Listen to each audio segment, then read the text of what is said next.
Hai semuanya, tidak terasa tahun 2020 sudah mau berakhir. Pace-mace kakak adik, sudah siapkan rencana besar apa untuk tahun depan?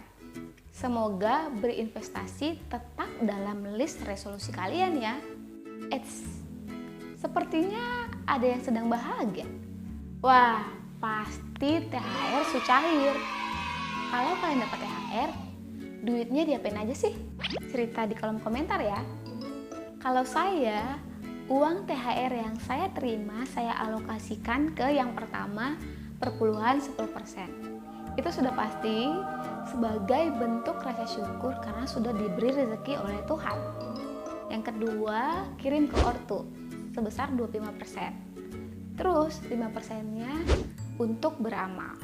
Nah, saya mau cerita sedikit nih tentang bagaimana cara saya mengakhiri tahun 2020 ini dengan sedikit berbeda, yaitu saya mengikuti Skip Meal Challenge dari Yayasan Hope Worldwide Indonesia dengan cara menyisihkan 1 kali biaya makan per hari kita.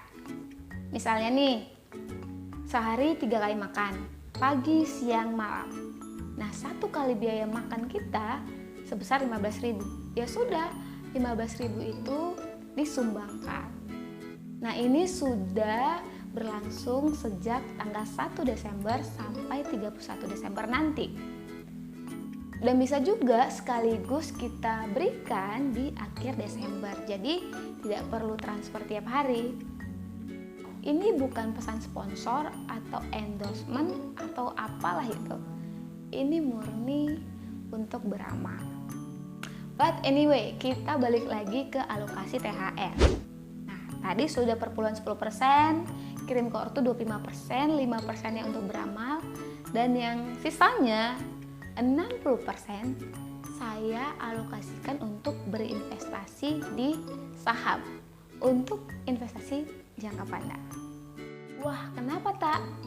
Ya, selain karena masih banyak saham-saham blue chip yang terdiskon, yang belum balik ke harga awalnya sebelum pandemi, saya juga ingin memanfaatkan momentum untuk investasi jangka pendek. Wah, bikin penasaran, momentum apa sih tak? Walaupun masih dalam situasi pandemi, mungkin sudah banyak dari kita yang mulai sibuk-sibuk beres-beres. Sudah mulai ganti cat rumah, memasang pernak-pernik, membersihkan dan mempercantik setiap sudut rumah dengan hiasan untuk menyambut Natal atau Tahun Baru. Nah, tradisi menghias ini bukan saja terjadi di dunia nyata. Fenomena yang hampir sama juga terjadi di dunia saham, namanya window dressing atau menghias kaca. Jadi kita bayangin ada pemilik rumah yang menghias kaca rumahnya untuk menyambut liburan akhir tahun. Pemilik rumah ini ibarat investor institusi seperti aset manajemen atau pengelola dana masyarakat lainnya. Sedangkan kaca yang mau dihias adalah portofolio investasi supaya kelihatan bagus karena sudah mau tutup tahun dan harus memberikan laporan akhir tahun kan. Terus bagaimana cara mereka mempercantik portofolionya? Biasanya mereka menjual saham-saham rugi yang mereka punya, lalu membeli saham-saham blue chip karena berfundamental bagus dan memiliki kapitalisasi pasar yang besar, sehingga menjadi penggerak utama untuk IHSG. Nah, kan nanti harganya naik tuh, sehingga kelihatan lebih bagus di portofolio mereka dan kelihatan untung.